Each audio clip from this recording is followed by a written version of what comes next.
आइए अलविदा की कहानियाँ सुने। Goodbye necessarily bad, it's not necessarily bad thing. तो हमारा कंडीशन है कि गुड बाय का मतलब अलविदा के बस खत्म खलास। किताब में एक लंबा हिस्सा आपके दादाजी की जर्नी के बारे में है। My grandfathers favourite dog was, तो वो मेडल वेल पहन के वो सबसे रूट मार्च पे सबसे आगे बोल जाता था। तो मैं हमेशा सोचता रहा ऐसे कुत्ता मिल जाए, ऐसे कुत्ता मिल जाए, यू नो। वो रिग्रेट अभी भी है कि मैं बचा नहीं पाया, तो मगर मैं कैसे बचाऊँ, यू नो। सो इसलिए that was the goodbye which really hurt. वो अभी भी, यू नो, उसका असर मेरे ऊपर है। केरल में आपका होम टाउन कहाँ रहा है?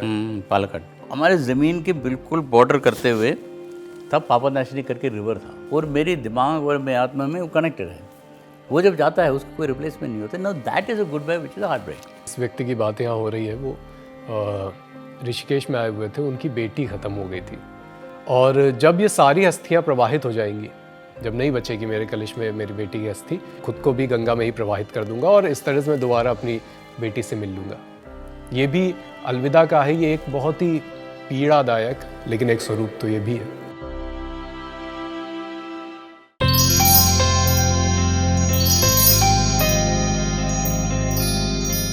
आइए अलविदा की कहानियाँ सुने। हम बहुत सी कहानियाँ अलविदा की सुनते आए हैं।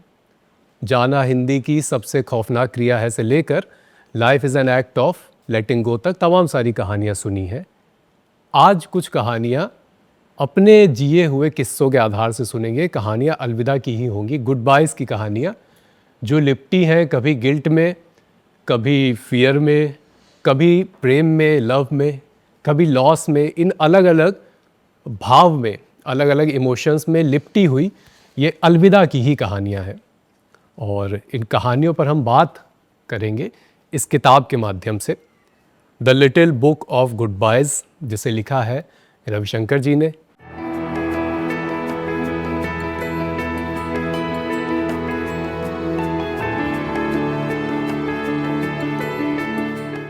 नमस्ते और स्वागत। इस किताब पर बात करेंगे किताब वाला के इस अंक में मेरे यानी अभिषेक के साथ, और बात करने के लिए हमारे साथ हैं किताब के लेखक रविशंकर जी। बहुत बहुत स्वागत है सर आपका। Thank you. पहले मैं रविशंकर जी से आपका थोड़ा परिचय करा देता हूँ। लंबे समय से, करीब 3 से 4 दशक हो गए, वो जर्नलिज्म में और राइटिंग में एक्टिव है। लार्जली इंग्लिश जर्नलिज्म में एक्टिव रहे, ऑब्जर्वर ग्रुप में क्रिएटिव डायरेक्टर रहे, फिर इंडिया टुडे ग्रुप के साथ भी लंबी पारी इन्होंने खेली। यहाँ पर डिप्टी एडिटर से लेकर मैनेजिंग एडिटर तक की जर्नी रही। संडे स्टैंडर्ड के एडिटर रहे, और फिलहाल द न्यू इंडियन एक्सप्रेस के कंसल्टिंग एडिटर हैं। किताबें भी लिखते रहे, तमाम सारी किताबें इससे पहले लिखी उन्होंने। सिक्किम के पूर्व मुख्यमंत्री और भारत के जो लॉन्गेस्ट सर्विंग चीफ मिनिस्टर रहे हैं, पवन चामलिंग, उनकी बायोग्राफी लिखी है। नवीन पटनायक की बायोग्राफी लिखी है। इसके अलावा killing times in Delhi, the book of Shiva, और तमाम सारी किताबें इन्होंने लिखी है। और उसी कड़ी में ये किताब भी अब हमारे हाथ में वेस्टलैंड ने छापी है, little book of goodbyes. मैंने आपको दुरुस्त परिचय दिया सर? बिल्कुल। हम किताब पे बहुत सारी बातें करेंगे, और चूंकि ये किताब टाइटल से ही साफ है कि गुड बाय के बारे में है, अलविदा के बारे में, और कैसे जीवन में अलग अलग दौर में हम अलग अलग तरीके से अलविदा को अपने साथ लेके चलते हैं, या उससे किसी दूसरे मोड़ पे जाके पूरा करते हैं किसी एक गुड बाय को। लेकिन उससे पहले मैं चाहूँगा कि आप थोड़ा हमें अपनी जर्नलिस्टिक जर्नी के बारे में बताएं, कि और कोई एक दो स्टोरी जो आपके दिमाग में आ रही हो, जिसके ज़रिए हम आपके उस काम को भी थोड़ा अच्छे से समझ सकें। मेरा इंडिया टुडे में सबसे बड़ा सबसे पहला वाला एक असाइनमेंट था बाबरी मस्जिद रिपोर्ट करने के लिए। तो बाबरी मस्जिद में हमने पूरा फोर्सेस डिप्लॉय किया था, 4-5 रिपोर्टर, फोटोग्राफर्स, एवरीथिंग। आज तो उस टाइम पर टीवी नहीं था आज तक, और इंडिया टुडे नहीं था। तो इत्तेफाक से जब वो टूट रहा था, एंड जो जर्नलिस्ट को the police took them away, क्योंकि वो मार पड़ा था वो, तो उसको खून वून निकल रहा था। वो Peter Henlein, I think, Washington Post का था। तो मगर मैंने क्या किया, मैं वहीं खड़ा होना चाहता था, तो मैं I move to a corner, and so nobody saw me. तब ये जब गिरना शुरू करे, तोड़ना शुरू कर दिया, तो सब जय श्री राम कह रहे थे। तो मैंने क्या किया, मैं किसका अंदर कैसे जाऊँ, ये टूटते वक्त अंदर कैसे जाऊँ। तो मैंने किसी का गमछा ले ली, पास में था मेरे पे, तो मैं गमछा दे दो, तो मैंने भी गमछा बांध के जय श्री राम बोलते बोलते मैं अंदर। सो आई थिंक मेरे ख्याल में सिर्फ मैं ही जर्नलिस्ट रहा हूँ जब वो टूट रहा था जो अंदर था। किताब पे चलते हैं। किताब की शुरुआत में ऑथर दो कहानियाँ सुनाते हैं। पहली कहानी है एक कपल की, पति पत्नी है, और उन्होंने कोविड काल में अपने बुजुर्ग माता पिता को छोड़ दिया क्योंकि वो इन्फेक्टेड हुए थे, और फिर खुद की सलामती के लिए उन पति पत्नी ने अपने माता पिता से दूरी बनाई। कुछ समय बाद उन्हें इस बात का गिल्ट होने लगा। शुरू में तो उन्होंने अपनी सुरक्षा के लिए दूरी बनाई, बाद में गिल्ट होने लगा, और गिल्ट यहाँ तक बढ़ा कि उस कपल ने अपनी जान दे दी। ये गिल्ट है जो एक किस्म के बहुत डिस्गस्ट भरे अलविदा से पैदा हुआ था। दूसरी कहानी इसमें है जो ऑथर अपनी कहकर लिखते हैं कि वो उत्तराखंड में है और कोविड काल में ही उन्हें पता चलता है कि उनके पिताजी की सेहत ठीक नहीं है। पिताजी जो केरल में है, ऑब्वियसली उस समय लॉकडाउन लगा था तो वो उत्तराखंड से केरल नहीं जा पाए, और फिर पिताजी की खबर उनके पास आई, और इस बात का गिल्ट वो इतने साल बाद तक अपने साथ लेके चलते हैं, ये जानते हुए भी कि जाना पॉसिबल नहीं था क्योंकि लॉकडाउन लगा था। तो उत्तराखंड से केरल क्या कहीं आसपास भी जाना उस समय संभव नहीं था, लेकिन फिर भी उसका गिल्ट तो ऑब्वियसली रहता ही है। ये दो कहानियों के साथ किताब शुरू होती है। आप इसमें और कौन से अनुभव अपने जोड़ते हैं? देखिए, इसमें एक फंडामेंटल चीज़ आप जो नहीं कह रहे, जो मुझे लगता है, goodbye necessarily bad, it's not necessarily bad thing. जैसे अब मैं सेशन ख़त्म करके मैं जाऊंगा तो उनको गुड बाय बोलूँगा, तो it would be A pleasant thing. At the same time कोई गुजर गया या कोई रिलेशनशिप टूट गया या कोई डिवोर्स हो गया कोई, so then that is a different kind of goodbye. जैसे बच्चे बड़े होके या हार्वर्ड जाते हैं या बोर्डिंग स्कूल में जाते हैं, कहीं भी जाते हैं, या नौकरी के लिए जाते हैं, उसमें एक बिटर स्वीट होता है। You know your heart feels empty, at the same time you feel happy that the child is kind of doing well. तो अलग अलग तरीके का गुड बाइस होता है। तो गुड बाइस को एक लेवल पे फ्रेम करना मेरे हिसाब से ठीक नहीं है, जो बिकॉज हमारा कंडीशन है कि गुड बाय का मतलब अलविदा, गए, बस ख़त्म, खलास। But that is not a goodbye. तो मैं आपने जो एग्जाम्पल जो दिया है उसमें goodbye is a negative connotation, but मेरे हिसाब से नेगेटिव नहीं है गुड बाय हमेशा। बस हर चीज़ में, ज़िंदगी में कुछ नेगेटिव होता है, पॉजिटिव होता है। सो ये भी ऐसे ही है। So this is one important facet of life which is contains all kinds of shades of emotion. किताब में एक लंबा हिस्सा आपके दादाजी की जर्नी के बारे में है, जो शुरुई किताब होती है 1920 के आसपास के समय से, जब जो ऑथर है यानी रविशंकर जी जो लिखते हैं कि मेरे दादाजी उस समय केरल में पोस्टेड थे। वहाँ पर मोपला रिबेलियंस जो थे, मोपला विद्रोह केरल की एक बहुत चर्चित घटना है। तो उसके सामने एक मालाबार स्पेशल पुलिस बनी थी, एमएसपी, वो उसका हिस्सा थे और वहाँ पर उस समय पोस्टेड थे केरल में। वहाँ पर उनके साथ बहुत ही एक सुखद संयोग ये होता है कि एक रोज़ वो लेटे होते हैं अपने टेंट में, तो उन्हें लगता है कि कुछ खुसर पुसर सी रात में हो रही है। वो और उनके कुछ साथी उठते हैं तो देखते हैं कि उनकी पलंग के नीचे एक छोटा सा डॉगी बैठा हुआ है जो थोड़ा घायल है। उसको उठाया जाता है, मरहम पट्टी कराई जाती है, और वो डॉगी धीरे धीरे उनके पूरी टुकड़ी का एक बहुत अहम सदस्य बन जाता है। फांग नाम होता है उसका। लेकिन फिर उसके बाद एक रोज़ दादाजी की ही जान बचाते हुए फांग को एक हमलावर का चाकू उसके लग जाता है और उसकी मौत होती है। फिर ये कड़ी कहीं और जाके जुड़ती है एक दूसरे डॉग से। तो आप अगर एक बार ये किस्सा में सुना सकें। See, my grandfather's favorite dog was his Rajapalayam. वो बहुत इंटरेस्टिंग था बिकॉज नेचुरली मैंने देखा नहीं था 1920s 30s के बाद। तो वो मेडल वेल पहन के वो सबसे रूट मार्च पे सबसे आगे पहुंच जाता था। कभी कभी रूट मार्च जो है 10-20 माइल्स अप एंड डाउन होता था, बट वो चलते रहा अप एंड डाउन, वो बिल्कुल टायर्ड नहीं हुआ था। तो एक्चुअली जब वो मर गया तो मैं ये कहानी सुना है, तो I always wanted a dog like fan. और मुझे कुत्ता बहुत पसंद है, तो मेरे पास अभी 3 कुत्ते हैं। तो मैं हमेशा सोचता रहा ऐसे कुत्ता मिल जाए, ऐसे कुत्ता मिल जाए। बहुत प्यारे कुत्ते थे मेरे पास, पर वो नहीं थे। अंटिल ये बॉस्की मेरे पास आई तो बॉस की भी इत्तेफाक से मिला था। तो मेरे एक दोस्त था, वो नाहन में वो एमएलए थी and she was very fond of dogs. तो हम भी इत्तेफाक से मिले, दोस्ती हो गए। आई मीन फिर उन्होंने ये दिया 2 कुत्ते बॉस की। तो बॉस की मेरी फेवरेट थी।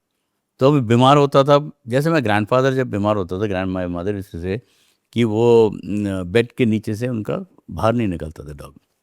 बॉस की भी ये करती थी।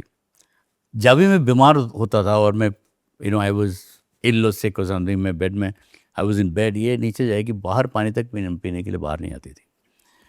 और जब वो एक्सीडेंट हो गया था उसकी, और इतना भगा के ले गया गाड़ी, मुझे भी याद है, बाप रे, भगा के ले गया, क्योंकि वो तो मेरी जान थी।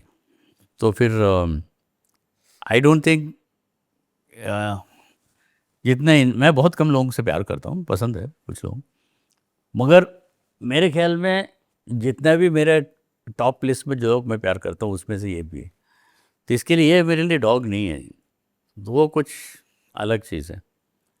तो वो वो मुझे एक्चुअली सोल में, I felt very wound in my soul, जैसे कुछ अपना कुछ निकल गया, है ना। वो रिग्रेट अभी भी है कि मैं बचा नहीं पाया, तो मगर मैं कैसे बचाऊँ, सो इसलिए that was the goodbye which really hurt. वो अभी भी उसका असर मेरे ऊपर है।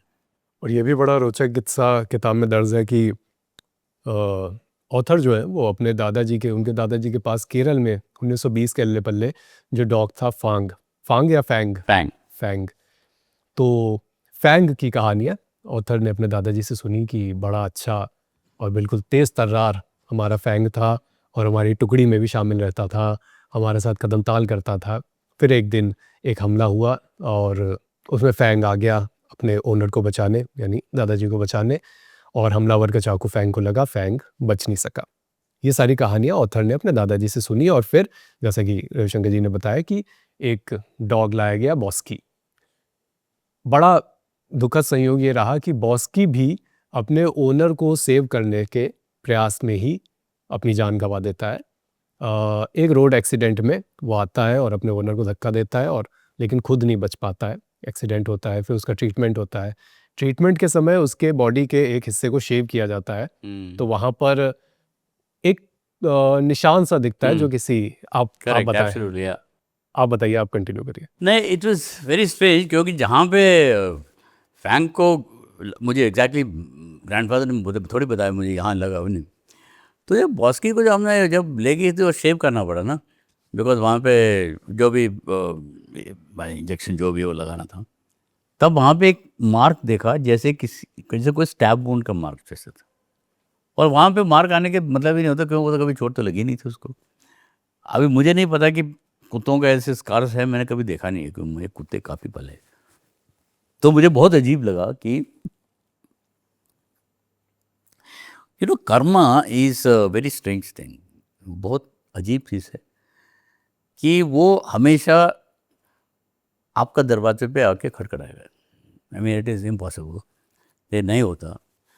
और वो दरवाज़ा आपको खोलने की या हिम्मत या लक, ये या ऑनेस्टी, ये अगर है तो karma will take you to discoveries. हमें पता ही नहीं चलता कहाँ पर हो सकता है, और किसी का कर्मा हो, और कहा या अपना हो। सो यहाँ भी वही हुआ है। वो एक तरह से it was actually an opening of a door. आपकी उस समय क्या उम्र थी? जब बस की गई थी, मैं 43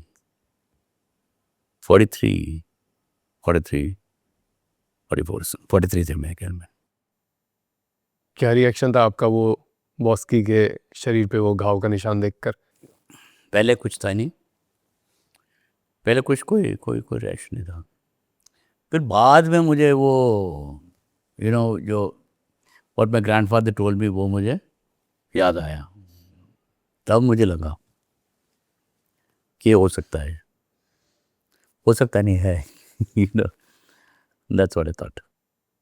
अच्छा, चूंकि आपके दादाजी की बात हो रही है तो आप केरल में आपका होम टाउन कहाँ रहा है? पालकड़। अच्छा, और कितना फ्रीक्वेंटली अब आना जाना रहता है? अभी अभी मैं अब तो साल में 1-2 बार तो जाता हूँ।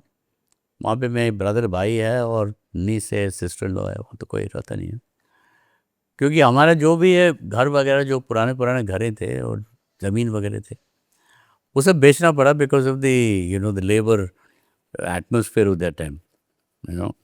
इसलिए फिर मतलब माय फादर, बहुत सुंदर जगह था क्योंकि वो हमारा मतलब जब घर से पीछे बरामदे में देखें तो जैसे वो कहते हैं ना दूर दूर तक आंख क्या इधर ऐसा फ्रेज लगा है, तो वहाँ पे बिल्कुल हमारा ग्रीन पैडिस होता था उसके। हमारे ज़मीन के बिल्कुल बॉर्डर करते हुए तब पापनाशनी करके रिवर था, उसका नाम था पापनाशनी, इज़ वेरी अच्छा। Interesting name. और उसके beyond that were dead land and then you could see the Western Ghats. So actually like a postcard, इतना सुंदर जगह था। तो वहाँ पे हम खेलते थे, बात करते थे। कभी वो पापनाशनी के पास में बैठ के बियर का बॉटल उसमें लगाते थे, वो ठंडा हो जाए। तो ये सब this are all things you did when you were young and that is one goodbye जो मैं था भी नहीं जब डैड ने जब बेच दी मुझे बताया भी नहीं, फिर बाद में बोला यार दे दिया। तो ऐसे लगा कि मतलब मेरे लाइफ के एक पार्ट गया, that can never be filled. अब देखिए ना, तो एक dog dies, you can get a dog but maybe it's not the same dog but you can get a dog. जैसे you get a divorce but you do get a second wife if you want to, maybe not the same with the first wife, maybe better or maybe worse, we don't know. You lose a job, most probably दूसरा, but something like this जो आपका youth का बिल्कुल part था और वो ऐसे हाथ से निकल जाए, उसको कोई रिप्लेसमेंट नहीं होता। जिस घर में आप खेले थे और या जिस घर में आप घूमे थे, जिस ज़मीन पे हम बैठते थे, यहाँ पे मेरे माँ का because there it is panchayat land, you could चिता जला सकते थे। तो हमारी ज़मीन पे एक छोटा सा हिल जैसे था, छोटा सा, तो उसके हिल के ऊपर ही तो माई मदर टोल्ड मी कि जब मैं आफ्टर अ डे मुझे यहाँ चाहिए, यहाँ मुझे मुझे कॉल क्रमेशन करना है। तो हमने वही किया था। तो ये सब उस ज़मीन, उस घर और मेरी दिमाग और मेरी आत्मा में वो कनेक्टेड है। वो जब जाता है उसका कोई रिप्लेसमेंट नहीं होता। No, that is a goodbye which is a heartbreak, कुछ होता कि रिप्लेसमेंट नहीं होता। So in many ways if your parents die, वो रिप्लेसमेंट नहीं होता ना। तो ये गुड बाय जो है वो अजीब अजीब चीज़ है। मतलब it is a philosophical dimension जो लोग उसको काफ़ी एक्सप्लोर किया नहीं मेरे हिसाब से। तो चूँकि आपने अपनी माँ का ज़िक्र करा, तो उन्हीं के निधन के बाद आप ऋषिकेश गए थे, जब आपको वहाँ पर एक पिता मिले जिनकी no no no no no, not mother, father. अच्छा। फादर का कोर्ट में गुजरा ना, तो फादर का अस्थि तो था नहीं डालने के, तो सिर्फ what you call it, the first year का वो जो क्रिया श्राद्ध। श्राद्ध करने गया था तब था। और वहाँ मौके में कभी भूल नहीं सकते, वो आदमी जो खड़ा था उसका जो पोस्चर जो था इरेक्ट था जैसे कोई।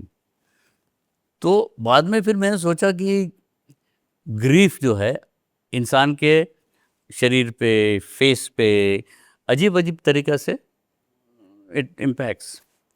तो मुझे ऐसे लग रहा था कि आदमी जो खड़ा था, कोई हवा उनके ऊपर कहीं से आके, मगर वो चट्टान जैसे खड़ा था। ये हवा ग्रीफ का ही था, गुड बाय का भी था, मगर वो उनको बहुत ज़रूरी था कि वो वहीं खड़े रहे ताकि वो वापस जाके दोबारा विसर्जन करे। जब लास्ट जाएगा तो चला जाएगा। ये जो है that is something I remember अभी भी। तो सी वो गुड बाय जो है रिडेम्पशन है या लास्ट तक उनका जर्नी है, ये मुझे पता नहीं है, मालूम नहीं, किसी को नहीं पता। बट वो याद जो है मुझे अभी भी वो आदमी याद है, which was heartbreaking, it was heartbreaking. जिस व्यक्ति की बात यहाँ हो रही है वो ऋषिकेश में आए हुए थे, उनकी बेटी ख़त्म हो गई थी और उनकी वाइफ पहले ही उनका निधन हो चुका था। बेटी की अस्थियाँ प्रवाहित करने वो ऋषिकेश आए हुए थे। ये भी देखिए अलविदा का ही एक स्वरूप है, ये भी गुड बाय का एक स्वरूप। तो वो अपनी बेटी की अस्थियां विसर्जित करने के लिए ऋषिकेश आए हुए थे, लेकिन वो, मुझे करेक्ट करिएगा, लेकिन वो पूरी अस्थियां एक बार में विसर्जित नहीं कर रहे थे। उनका ये था, उन्होंने पुजारी से कहा कि मैं हर साल, मेरी बेटी का जो पुण्यतिथि होगी उस पर मैं हर साल ऋषिकेश आऊँगा और थोड़ी ही अस्थियां प्रवाहित करूंगा, बाकी अपने पास अपने कलश में रखूंगा। वो दूसरी बार आया था ये, अच्छा, वो जब दूसरी सेकंड बार टाइम आए आया था जब तभी आपसे मैंने मिला मुलाकात था। हुई। मैंने मिला नहीं था, बात हाँ नहीं। हाँ। और जब ये सारी अस्थियां प्रवाहित हो जाएंगी, जब नहीं बचेगी मेरे कलश में मेरी बेटी की अस्थि, तो मैं खुद को भी गंगा में ही प्रवाहित कर दूंगा और इस तरह से मैं दोबारा अपनी बेटी से मिल लूंगा। ये भी अलविदा का है, ये एक बहुत ही पीड़ादायक लेकिन एक स्वरूप तो ये भी है। लेकिन आप चूंकि केरल की इतनी बातें कर रहे हैं, तो मैं ये भी आपसे जानना चाहूँगा, थोड़ा हम ट्रैवलॉग भी आपसे हाँ। ले लेते हैं कि कौन कौन से स्टेट में आप वैसे रहे हैं या घूमे हैं, और केरल के हमको बता दीजिए 5 जगह जहाँ जाना ही जाना चाहिए हर व्यक्ति को, केरल की वो 5 जगह है और क्यों। जी, पालघाट में आपको जाना चाहिए क्योंकि उसका ब्यूटी जो है एक वाइल्ड ब्यूटी है, वेरी वाइल्ड ब्यूटी। स्पेशली सी टाउन्स, केरला का टाउन सब गया, you know, it's all like, कहीं भी जाइए पुराना, पहले यूपी के टाउन्स कैसे होते थे, अभी कैसे है, it's all change. I mean, you know, एक यूनिफॉर्मिटी आ गया गाँव टाउन्स में। अब अगर आप जाएंगे, सब जगह मॉल आ गया टाउन्स में, सब जगह, यू नो, बट आप थोड़ा टाउन से निकल के जाएंगे तो जो ब्यूटी जो है, scenic beauty is amazing, amazing. And काफ़ी जो पुराना घर है जो वहाँ पे, Ezhava community is very strong Palghat area में। कौन सी community? Ezhava community, so that is very strong. So जिनके पास पैसे थे उनको पुराना घर है, तो उन्होंने they've change turn into home stage, you know. So the जो हम जब बच्चे थे, मैं आपको कहानी बताता हूँ, सॉरी मैं डाइग्रेस कर रहा हूँ। जब मैं that house in Manali where my grandparents were, जो हम काफ़ी साल वहाँ रहे, पिछले नहीं होता था उस टाइम पे, I am talking about 60s, you know. अब बुजुर्ग हो गया तो इसलिए मुझे याद भी आती है। तो 1960s, mid 60s, something like that, light नहीं था।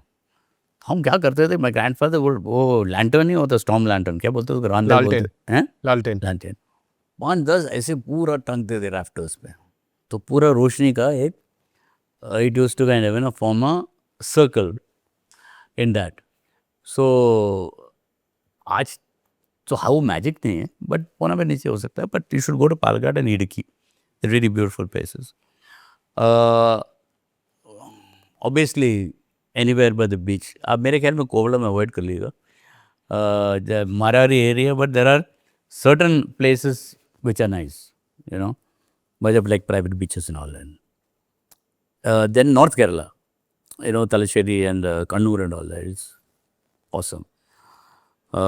खाना बहुत, see, the thing is that Kerala में, I mean, for me, Kerala is defined by landscape and food. ये food जो है, it is so, मतलब जैसे लाइन ड्रॉ किया हुआ है। I mean, the moment you change from Mapla food to kind of, you know, Travancore food to Malabar food, I mean, it's what actually defines landscape in a geography. तो आप कैसे, मान लीजिए हम जाएं, नॉर्थ इंडिया से जाएं केरल, तो वो त्रावणकोर, मालाबार, यहाँ सब के फूड में कैसे अंतर करेंगे, क्या खासियत है अलग अलग जगह की? हाँ, सी, Calicut was where the Arabs used to trade, you know, much before Vasco da Gama. There was a lot of Arab and Roman trading. तो जो अरब जो मर्चेंट्स जो है वहाँ के local, you know, they married the local women.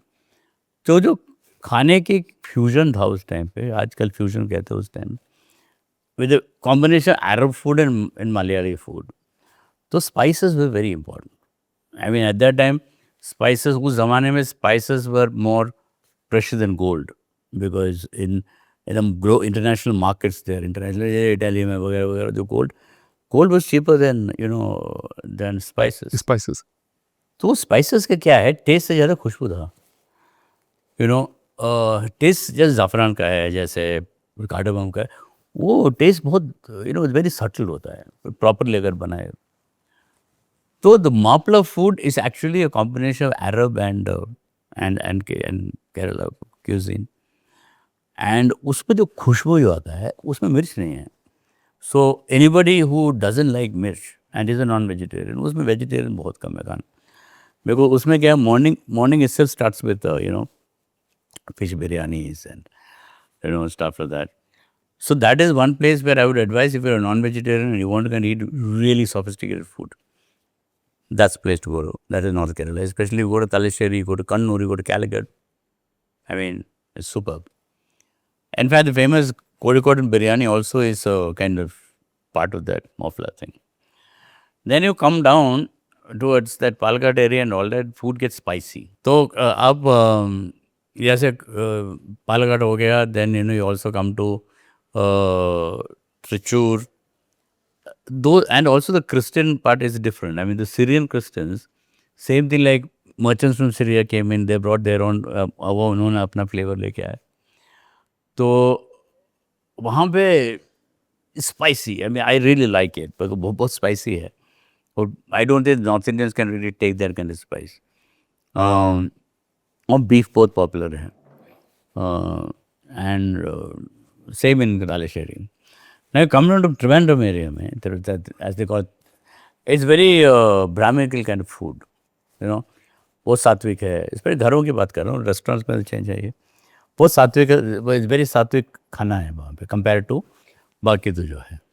खाने के साथ साथ आप क्या खिला रहे हैं वो भी बहुत डिपेंड करता है. उससे भी कई लोग आपके व्यक्तित्व का, पर्सनैलिटी का, जैसे कि पुष्पेश पंत जी इस बारे में बढ़िया जी एक चीज़ बताते हैं कि पहले पहाड़ी इलाकों में राजमा अगर किसी को खिलाया जा रहा है तो उसकी बड़ी इम्पोर्टेंस होती थी, क्योंकि राजमा किसी को खिलाने के लिए आपको उसे कुकर और इन सब चीज़ों का इतना प्रचलन था नहीं, तो आपको 2 दिन 3 दिन पहले से राजमा भिगोना पड़ता था. अगर मुझे पता है कि परसों रविशंकर सर आएंगे तो मैं आज से राजमा भिगो के रखूँगा और फिर जब वो आएंगे तो राजमा बनेगा. तो जब किसी को राजमा खिलाया जाता था तो वो बड़ा गौरवान्वित फील करता था कि मेरे लिए इन्होंने राजमा बनाया है. इसका मतलब ये 2-3 दिन से इनके ख्यालों में मैं था कि वो आएंगे तो राजमा भिगो दो, अब बना लो. ये उसको बनने की प्रक्रिया बहुत लंबी थी. तो खाना और खिलाना दोनों से बहुत सारी चीज़ें पता चलती हैं. और बनाना भी मुझे याद है, किचन हमेशा घर के पीछे था, यू नो. तो actually my grandmother was like, ये जैसे ऑर्केस्ट्रा में कंडक्टर नहीं होता था, तो वो थोड़ा सा जल्दी उठती थी एंड वो हमेशा सबसे पहले उनका एक फेवरेट गाय था, बाकी सब उठने से पहले she would wake up and you know वो सफ़ेद स्टार्च कपड़ा वगैरह पहन के वो बैठ के मिल्किंग करते थे. उससे दही बनता था जो वो खाती थी और हमें खिलाता. और उनका क्या था कि जैसे हमारे घरों में होते थे, यहाँ पे सब जगह जो फ्रंट डोर से लेके बैक डोर तक हवा आने जाने का क्रॉस वेंटिलेशन. एंड वो क्या करते, हमारे किचन बहुत वजह से इतना बड़ा, आई मीन नियरली इतना बड़ा, और हर जगह पे चूल्हे जलते थे. वहाँ पे गैस तो होता नहीं था, और अपनी ज़मीन से वो लकड़ी काट के लगाता था, और वहाँ कम से कम एटलीस्ट 5-6 चूल्हे जलते थे. एंड माई ग्रैंड मदर बीच में बैठती स्टूल में, यू नो, और वो डायरेक्ट करती थी क्या कौन बना रहे. 2 कुक्स थे और वो कहता अच्छा तुम ये कर रहे हो, तुम वहाँ जाके ये करो, तुम. सो जितना मुझे याद है, it was like my grand mother was like अ, जैसे क्या बोले, क्यूजिन के रानी टाइप थी, टोटल कंट्रोल में. एंड तो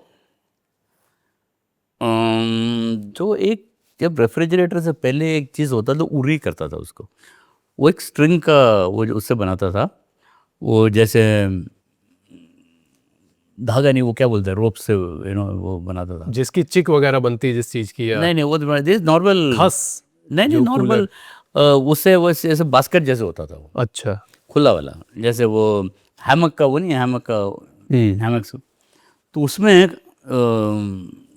वो मिट्टी का बर्तनों में खाना रखते थे, और वो क्या है क्रॉस वेंटिलेशन में वो ख़राब नहीं होता था. तो आई रिमेंबर कोई, जैसे मेरे अंकल आ रहे थे दिल्ली से और कोई आ रहा था, तो उन्होंने कम से कम 1 दिन पहले वो प्रिपरेशन शुरू होता था. अपने मुर्गे होते थे, यार ये अच्छा, सबसे अच्छा मुर्गा चूज़ करो, अपने वहाँ पे जो स्पाइसेस बन रहा हो उसको पकड़ के लाओ, जो बाहर मिल रहा है यार. सो वो सब करके जो बनाना ही एक प्रोसीजर था, वो पूरा दिन लगाते थे.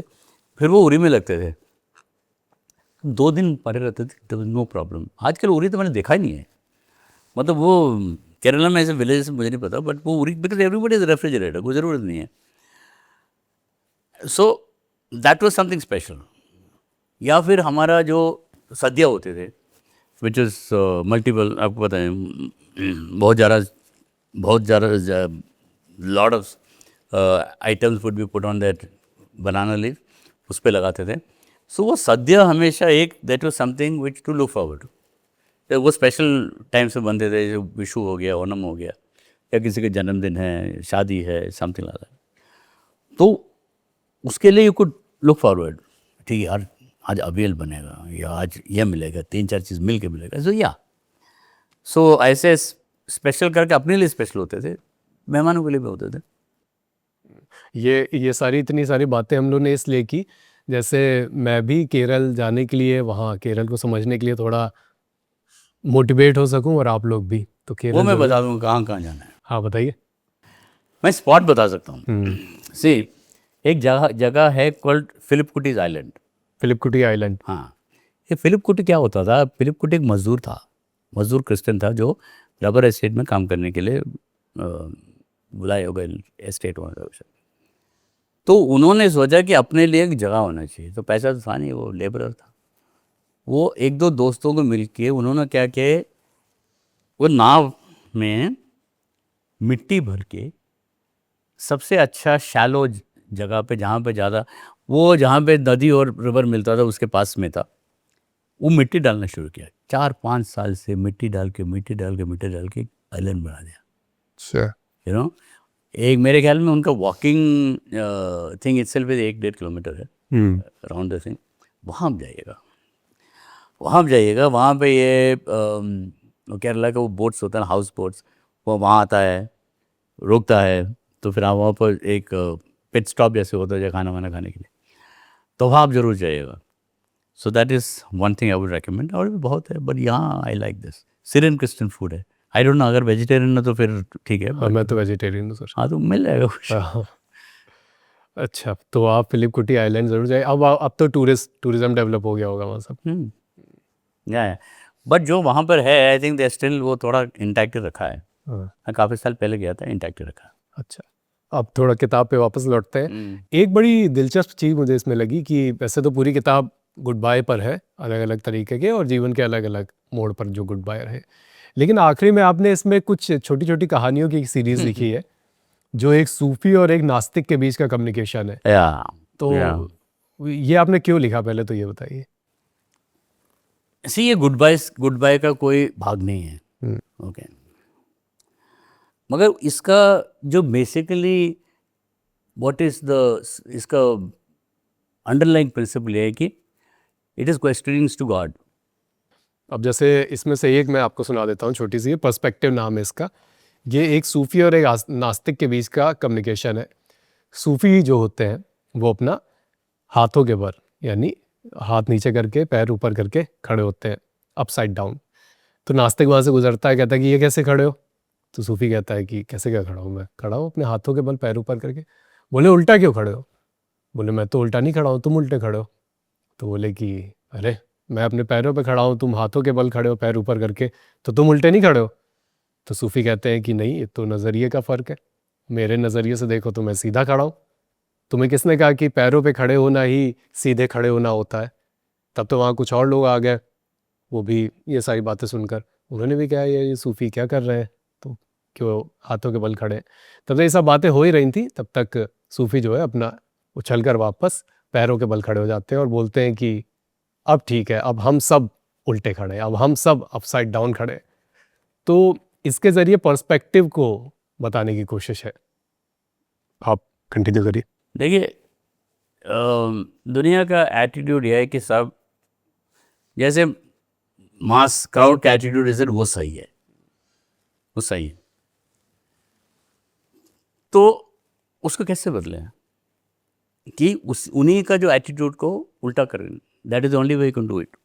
आपके जितने भी रिलीजन है, या आपके जितने भी पॉलिटिकल रेवोल्यूशंस है या नॉट, ये सब वही करता ना, रियलिटी को उल्टा करता है. उसको बोलते हैं नहीं ये रियलिटी है. तो उसको क्वेश्चन करने वाला तभी जीता है. तो उसका क्या है, वो कॉन्ट्रडिक्शन जिसको भी दिखाता है. So that is the perspective. जैसे आप देखते हो चीज़, आप कहते हो सही है, जैसे मैं देखता हूँ सही है, मेरा पर्सपेक्टिव है। जब हम दोनों को पर्सपेक्टिव मिले तो रेवोल्यूशन होता है, जब नहीं मिले तो तब भी रेवोल्यूशन होता है। तो यही है पर्सपेक्टिव। तो पर्सपेक्टिव काफ़ी मायने रखता है, और आपके